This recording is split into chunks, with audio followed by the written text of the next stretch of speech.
107.4. Seguimos en directo en la 107.4 cuando son las 10 y 37 minutos de la mañana de este martes 25 de mayo y es tiempo ahora para nuestra asesoría jurídica. Por eso saludamos desde nuestros estudios a la abogada Marga de Matos desde Moyá y Emery. Marga, muy buenos días, ¿cómo estás? Buenos días, muy bien, muy bien. Bienvenida de nuevo a los micrófonos de Radio Calvia. Muchas gracias, ya hacía un par de semanas que no venía por aquí. Sí, se pasaba al jefe, ahora delega en Marga de Matos para hablar de un tema más que interesante, el registro salarial. Sí, otra obligación más para las empresas, otra cosita más a tener en cuenta. Otra cosa más que la inspección se carga entre sus funciones, la revisión de estos registros salariales. Y la verdad es que el primer mes que lo hemos tenido que implementar ha habido bastantes consultas porque ha pillado muy de nuevas a las empresas. Vamos a ir a lo básico. ¿En qué consiste este registro salarial? El registro salarial, al final el concepto es muy simple. Es un documento donde se recogen las percepciones salariales de los trabajadores y de las trabajadoras, desglosándose los importes que componen esa nómina y luego separándolo en función del colectivo, mujeres, hombres y grupos profesionales o categorías. ¿Y cuál es su objetivo? ¿O a partir de cuándo es obligatorio tener este Bueno, registro? el registro salarial es obligatorio desde el 14 de abril, es decir, desde el mes pasado. Es una obligación que estaba recogida en un Real Decreto del año pasado, pero es muy típico a veces en las normas meter fechas de efectos, meses posteriores y luego tienes que refrescarte pues el mes que llega y por eso nos pilla a veces de improviso. Pero bueno, estaba previsto en un Real Decreto de octubre de 2020 y entró en vigor el 14 de abril del mes pasado. Ese tiempo de adaptación, ¿verdad? Pero al final siempre acaba uno pillándole el toro. Sí. Y yo entiendo que claro, en un contexto como el que vivimos hoy en día, que se tienen que tener muchas cosas en cuenta, que llegue una obligación nueva, descoloca un poco. Claro. ¿A quiénes afecta esta obligación? Esta obligación afecta a todas las empresas que tengan una plantilla al menos de dos trabajadores que también tengan diferente sexo, porque al final el objetivo de este registro salarial es intentar reducir la brecha salarial que pueda haber entre hombres y mujeres. Normalmente el colectivo que nos encontramos que cobra menos es el de las mujeres, de ahí que se intente, dar un poco de potencial a este colectivo femenino e intentar que ante un mismo puesto de trabajo, ante unas mismas funciones, ante una misma carga de trabajo, pues un trabajador cobre exactamente lo mismo o si hay algún tipo de diferencia que esté justificada objetivamente. ¿Cuáles son los objetivos para qué tiene instaurar este registro salarial? Como vengo comentando, los objetivos son básicamente reducir esta brecha salarial entre el colectivo femenino y masculino. Este es el principal objetivo. Luego también es reducir brecha salarial entre grupos profesionales, es decir, aunque tengamos dos mujeres o tengamos dos hombres en el mismo grupo profesional, que no nos cobren diferentes si no hay una razón detrás. Intentar dar prioridad al principio de igualdad en los puestos de trabajo y que la gente al final, en los tiempos que corren, pues se sienta cómoda y no se siente discriminado frente a otra persona que realiza su mismo trabajo, su misma carga de trabajo y poder tener valía en el puesto y ver que nos sentimos pues recompensados y reconocidos. ¿Y con qué periodicidad se debe elaborar este registro salarial? El registro salarial en principio está pensado para una elaboración anual. El año natural, del 1 de enero al 31 de diciembre. Lo que pasa es que cuando hay cambios significativos en la empresa, se reciben pluses, pagas extras, se suben los convenios, ahora como va a pasar en comercio o en hostelería en el mes de junio, se recomienda que se vuelvan a elaborar mensualmente cuando haya estas modificaciones o estos cambios sustanciales en lo que son las percepciones salariales. Es decir, a la práctica nos encontramos que se tendría que elaborar mes a mes, pero bueno, la obligación formal es al año natural. ¿Y qué colectivo de trabajadores se va a ver afectado por el registro? Básicamente todos, es decir, así como en el registro de jornada quedaban exceptuados los directivos o los altos cargos, en el caso del registro salarial se ven afectados todos los trabajadores, incluidos los directivos o los altos cargos. Bueno, este tipo de obligaciones siempre conllevan unas consecuencias. ¿Cuáles son las consecuencias de no llevar a cabo este registro salarial o bien de no justificar las diferencias que se detectan en él? Vale, lo primero que me gustaría puntualizar es que no cualquier diferencia hace saltar una alarma. Las diferencias que hacen saltar la alarma de este registro salarial son las que se sitúan por encima del 25%. Es decir, si nosotros tenemos diferencias entre colectivos que no sean superiores al 25%, en principio no habrá problema, ni hará saltar las alarmas, ni será motivo para la inspección para sancionar o investigar profundamente lo que pasa.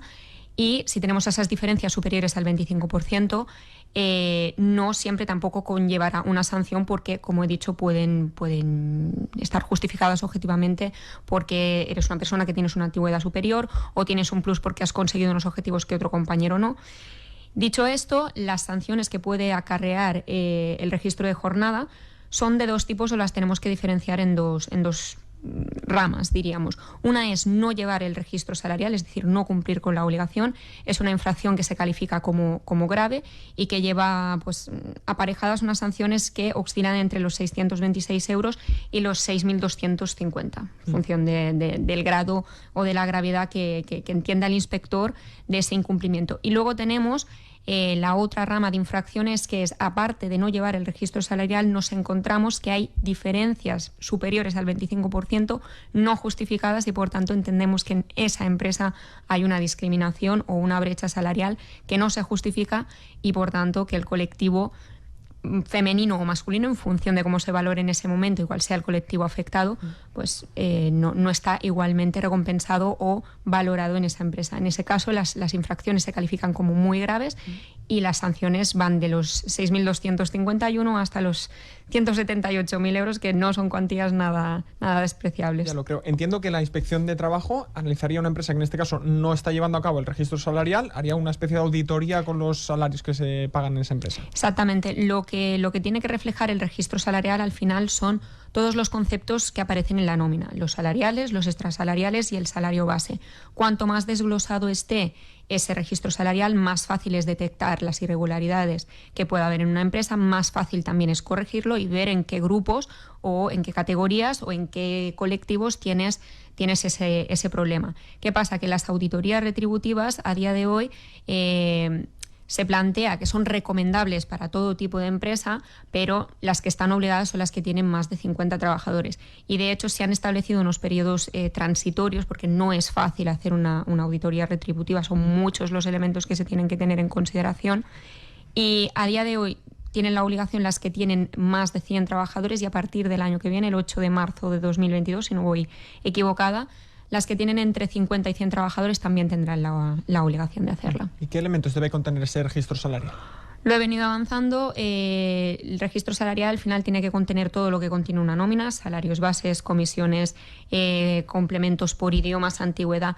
Todo lo que puede contener básicamente en la nómina tiene que estar reflejado en esa hoja de registro salarial, más que nada porque puede ser que la diferencia no esté en los salarios bases, sino que esté en las comisiones o que esté en los pluses de productividad y porque pagamos más un plus a un trabajador que a otro.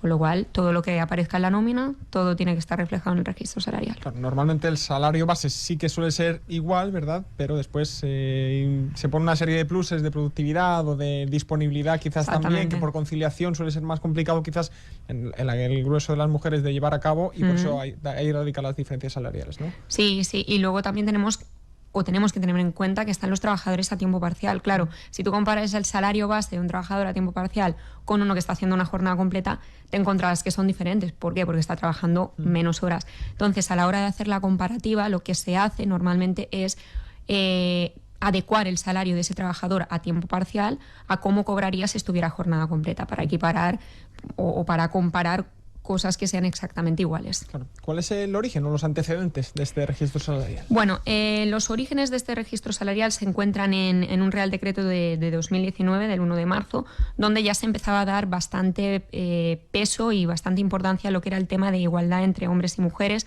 De hecho, estos últimos años se ha empezado a hablar de los planes de igualdad, que es recomendable que todas las empresas los tengan para establecer estas políticas, y luego el hecho de llevar el registro salarial con una política de igualdad entre hombres y mujeres y las auditorías retributivas es mucho más sencilla. Y este Real Decreto de 2019 provocó un cambio en uno de los artículos del Estatuto de los Trabajadores, donde se recomendaba a los empresarios pues llevar un registro de los valores medios de los salarios de sus de sus trabajadores, y a partir de ahí pues empezar a ver qué diferencias podía haber en lo que son las categorías o en lo que son las funciones de los trabajadores y detectar esas posibles irregularidades. Vamos un poquito al morbo, entre comillas. ¿Los trabajadores pueden acceder a este registro salarial? Claro, muchos trabajadores quieren saber qué cobran ellos principalmente, pero también siempre está ¿y qué cobrará mi compañero? Claro. Vale, vamos a poner un poco de límite a ello. Sí, los trabajadores tienen la posibilidad de acceder a este registro salarial, pero con matices. Es decir, tienen que acceder normalmente a través de los representantes de los trabajadores. Los representantes de los trabajadores sí que tienen posibilidad de acceder al contenido íntegro de este registro salarial, pero los trabajadores, en caso de que la empresa no tenga representación legal, porque si no lo tendrán que hacer a través de los representantes de los trabajadores, ellos podrían acceder, pero podrían acceder únicamente a lo que son las medias o lo que son básicamente sus datos, porque no puedes tener nunca acceso a los datos de un compañero por política de protección de datos. Claro, podríamos comprobar eso sí, que en función de X categoría dentro de la empresa se cobra X, ¿no?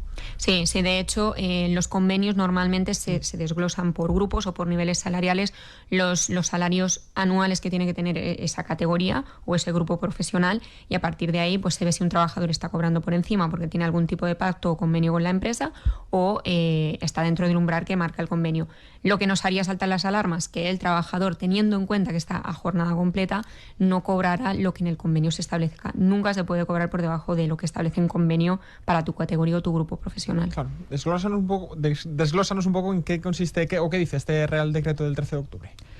Bueno, lo que dice el Real Decreto del 13 de octubre básicamente es que las empresas tienen que fomentar que los colectivos masculinos y femeninos, en función de su puesto de trabajo, teniendo en cuenta la calificación que tiene esa persona, las funciones que lleva a cabo, la carga de trabajo que tiene, si todo esto de un trabajador a otro es equivalente, lo que no puede ser es que haya una diferencia salarial, a no ser que se justifique, como he dicho, por criterios objetivos como puedan ser antigüedad, pluses de idiomas, pluses de productividad. Establece la obligación y la importancia de las empresas con grandes cargas de masa salarial de 50 o más trabajadores de llevar esas auditorías retributivas a cabo y esos registros ya no solo salariales sino de horarios para detectar todo tipo de irregularidades que se puedan dar en empresas grandes, porque al final son las que es más difícil trazar cualquier tipo de dificultad que se pueda dar. Y a partir de ahí construir una empresa con las mínimas deficiencias posibles. Evidentemente una empresa no se puede controlar todo, no todo al 100%, pero intentar que las dificultades que tenemos o las erratas que podamos tener en nuestra empresa sean las mínimas posibles. Y de ahí que se establezca una obligación más que puede considerarse que se ahoga un poquito más a las empresas porque tienen que tener muchísimas cosas en cuenta, pero al final se busca el bienestar tanto del trabajador como de la empresa.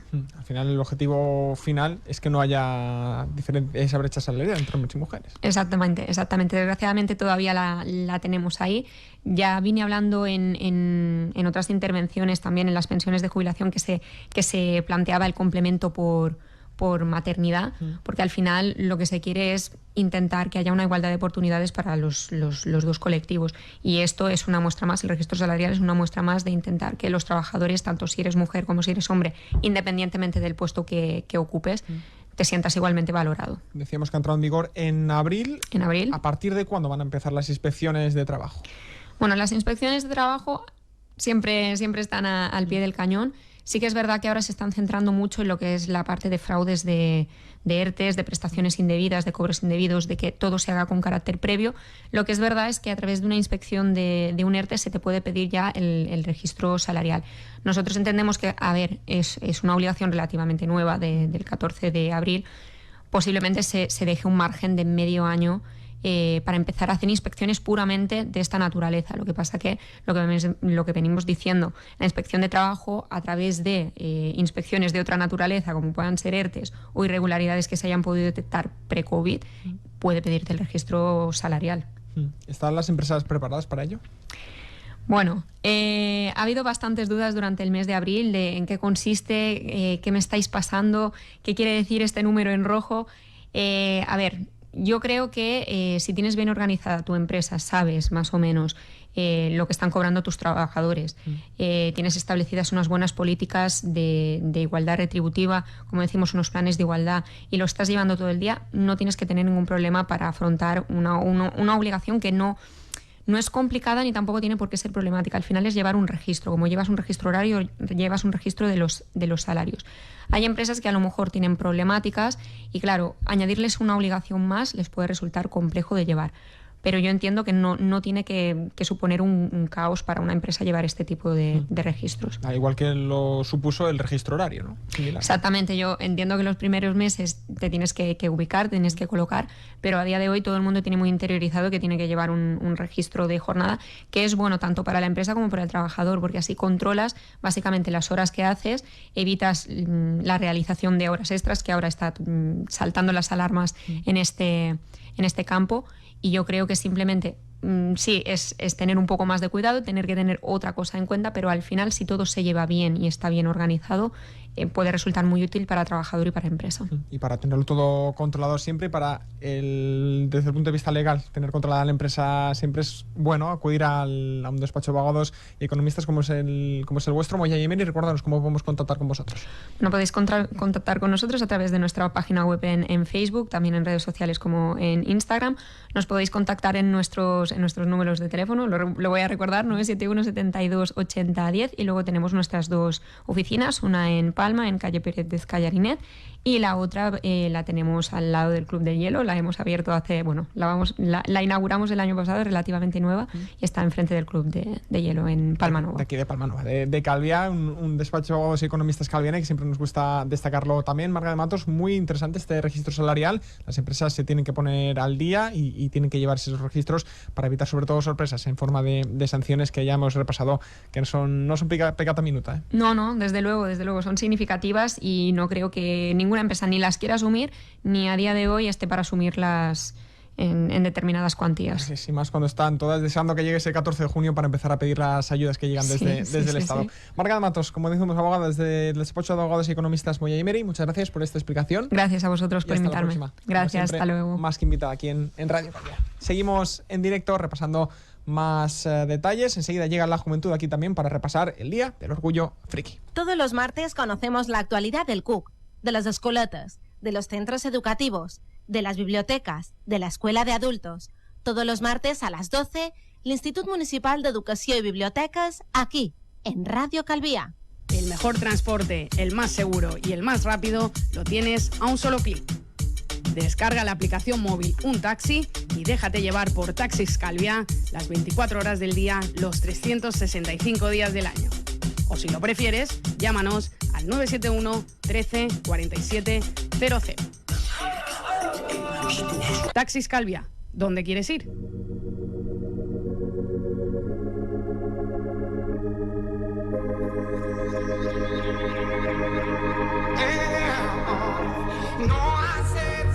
I